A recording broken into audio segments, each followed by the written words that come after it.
Alright, the next chapter we're going to do is redox reactions. So redox is a compound word that we created that contains both the word reduction and oxidation in it. So these are reactions in which somebody's losing electrons and somebody's gaining electrons. So we define oxidation as losing electrons, and it was originally called oxidation because if you are exposed to oxygen, because it's so strong, will take your electrons from you and you will be oxidized. Meanwhile, the oxygen will be reduced. So the oxygen goes from 0 down to -2 charge. So its oxidation number is going down. But these are the definitions of them. Okay? You can also say losing electrons or gaining oxygen. You could also say gaining electrons or losing oxygen. Okay? Here's a couple of little abbreviations, some acronyms to try to help you remember and not get these backwards. So oil rig is one of them, and it stands for oxidation is losing electrons, and then rig stands for reduction is gaining electrons. And then Leo Gur is the one your book uses, and this is the one I learned when I was in high school. But Leo, the lion, says Gur, it's losing electrons is oxidation, and gaining electrons is reduction. So the most important part, and the reason why we're doing section 1 by itself, and then sections 2 and 3 together, which 2 and 3 are both kind of long and complicated, but if you really have this section 1 stuff ironed out, you can do section 2 and 3 on the same day fairly easily. Okay? So we've got to remember that oxidation is the ones that are losing electrons or gaining oxygen. Okay, reduction is gaining electrons or losing oxygens. And what can get confusing is you also have these vocabulary words called reducing agents and oxidizing agent. Okay? So these words are easy to get messed up because if it's asking you who's the reducing agent, that's just a fancy way of saying who is being oxidized. Because if you're the reducing agent, you are forcing the other person to reduce, which means you must be oxidized. And then the same thing here, if you are the one gaining electrons, you are forcing the other person to oxidize. And so it's really easy to get them mixed up, but reduction means you're the oxidizing agent, and if you're being oxidized, then you are the reducing agent. And next we're going to move into how to assign oxidation numbers, because this becomes super, super important. Okay? So the book gives you 9 rules, but I narrowed it down to the 5 you really need to know. Because to me, a lot of those rules are, here's a random exception to one of these 5 main rules, but we're not going to ask you any of those exceptions. So I'm just going to teach you the 5 you need to know. Okay? So the first rule, if we're going to assign everybody in this long, complicated equation an oxidation number, is that any element in their natural state is a 0. It's just like the rule when we did heat of formation. An element in its natural state is 0. So if we come down here, and I'm going to do these in red, this sodium is in its natural state, so it has an oxidation number of 0. This oxygen is in its natural state. This hydrogen is in its natural state. Okay? So rule 1 gets us those 3 substances taken care of. Okay? monatomic ions get their ionic charge. So if you remember, this is an ionic compound. Okay? Calcium is a monatomic ion with a +2. Chloride is a monatomic ion that's -1. Which is why we learned a long, long time ago that this is the only chemical formula you can create with calcium and chlorine. Over here we have two ionic compounds, so the sodium's +1, the chlorine's -1. This calcium's +2, this oxygen's -2. Those are all monatomic ions. Okay? So that gets us through rule 2. Rule 3. All hydrogens are +1 unless they're by themselves with a metal. So you come over here, we've got every element on the left assigned now. These hydrogens have to be +1 because they're not with a metal. Okay? Rule 4, there's nothing up here yet where we need to do rule 4. We'll do another example in just a minute where we will use rule 4. But the last one is rule 5. Okay? And rule 5 says that the sum of all the oxidation numbers has to equal the charge of the object. So I chose one in which everything up here is neutral. So 2 zeros is 0. A 0 is a 0. A +2 and 2 -1s give us 0. That's a 0. This is 0. This is 0. We're just left with the oxygen here on the water. If those hydrogens are +1 oxidation number, and there's 2 of them, that makes the hydrogens +2 in this compound, and the oxygen now must be -2. Okay? So does everybody make sure you got that down? And what's important is we should now be able to identify easily who got oxidized and who got reduced. Okay? So, on the left-hand side, every sodium atom is 0 charge. Over on the right-hand side, every sodium atom is +1. So these are going up in charge, which means it's losing electrons. So it is being oxidized by 2 electrons. Because there's 2 of them, right? Each sodium's doing 1, and there's 2 of them. Okay? There's another substance that's being oxidized, right here. Hydrogen goes from 0 up to +1, and again, there are 2 of them, so it's doing 2 electrons. So right now we have 4 electrons that are being lost by atoms when you move left to right, which means we should have 4 electrons gained by somebody. And if you look, oxygen 0 on the left, and it gets split into 2 places, but in both places it's -2.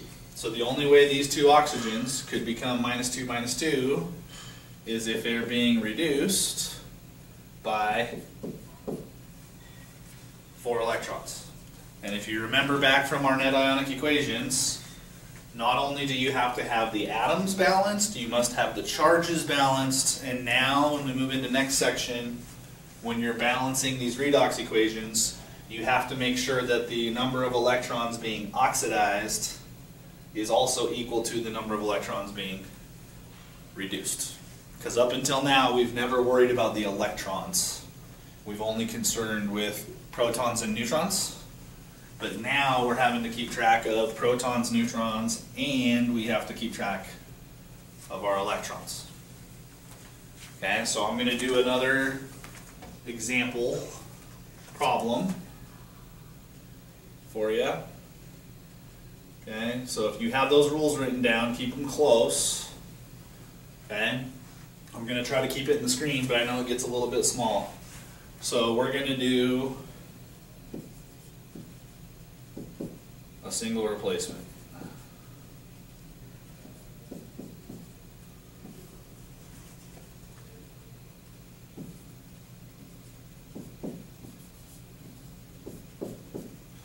Okay. Now it's not balanced yet, so let's balance it. Got to put a 2 there and a 2 there. But now we're going to go through and assign oxidation numbers. So right off the bat, I noticed that there are some rule 1s. So this sodium is a 0, and this strontium is a 0. And luckily for us, because this is a simple single replacement, the only other rule we really need to know is rule number 2. This is an ionic compound, so the strontium gets what its normal ionic charge would be, the fluorides get what they normally would be, the sodium's +1,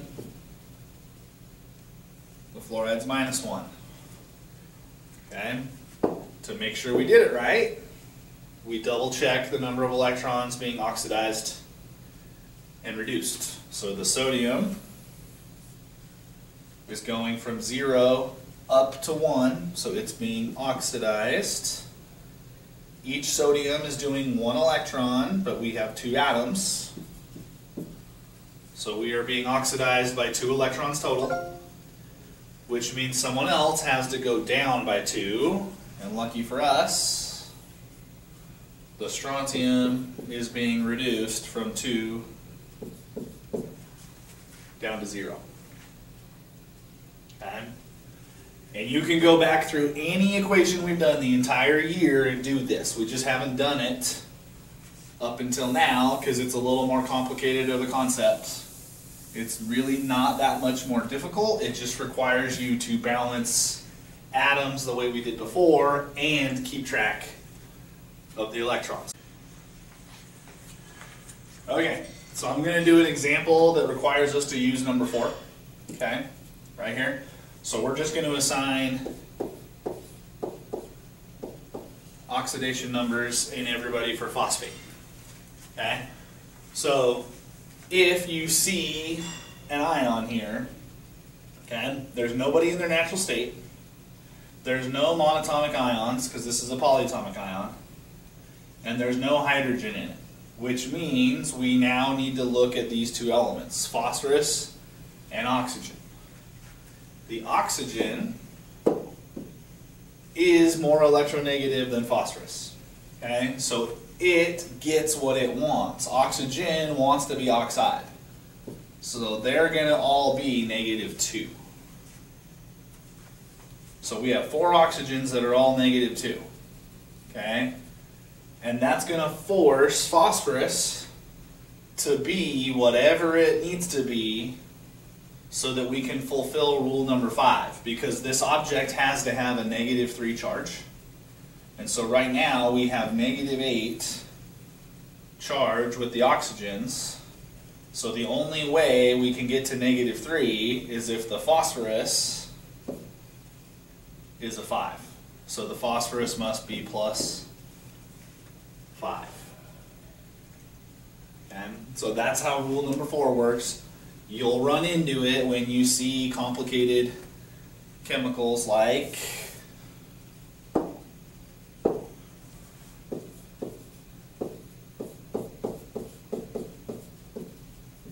calcium phosphate. Okay, so we know this is a monatomic ion, so calcium's always +2.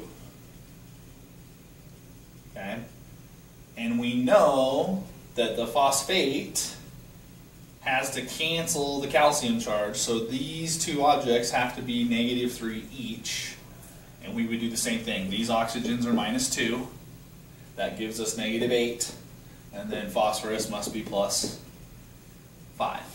If you do sodium nitrate, the sodium's monatomic, it's +1. Oxygen is more electronegative, it's -2. So we now have a -6 and a 1, but the total chemical has to be neutral. It's a 0 charge. So the only way that this is neutral is if the nitrogen is +5. Okay? And it can get really confusing if you're writing these numbers everywhere, and that's why we originally had to learn if it's an ionic compound, the total equals 0. And now we're just going in, and instead of saying that the nitrate as a group is -1, we're actually saying the nitrogen's +5 and the oxygens are all -2 in order to make that work. Okay? The trick is just practicing with these 5 rules. Okay? Get an equation, any chemical equation from anywhere in the book, and you can go through and start assigning charges. And just make sure that you do it so that everybody equals what they're supposed to equal. So calcium iodide plus silver nitrate. We'll perform a double replacement.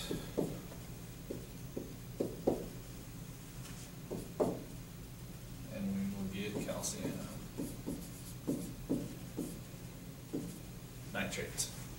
Okay, to balance it, we need a 2 there and a 2 there, which is fine. Okay, but now you can go through here and you can just assign charges. So this is an ionic compound. The monatomic calcium is always +2. Monatomic iodide is always -1. So +2 -2 is 0, so we're good there. Okay?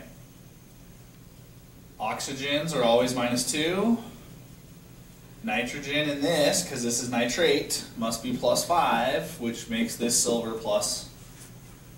You got to be careful every time there's a transition metal. It can be almost anything. So you got to do it last, because you don't know what its charge is until the very, very end. Okay, over here we got a -1 iodine, which makes +1 silver. And then over here, same thing, some monatomic ion, -2 +5. So the question you run into, these are all the correct charges, but nobody changed their number from left to right. The calcium was +2, it's still +2. The iodines were all -1, they're all -1 on the right. The silver was +1, this silver was +1. This was +5 nitrogen, +5 nitrogen, -2 oxygen, -2. So this is not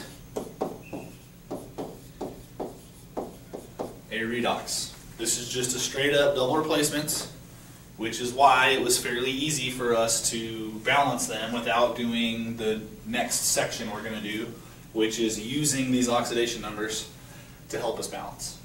Okay? But this is not a redox because nobody's being reduced and nobody's being oxidized.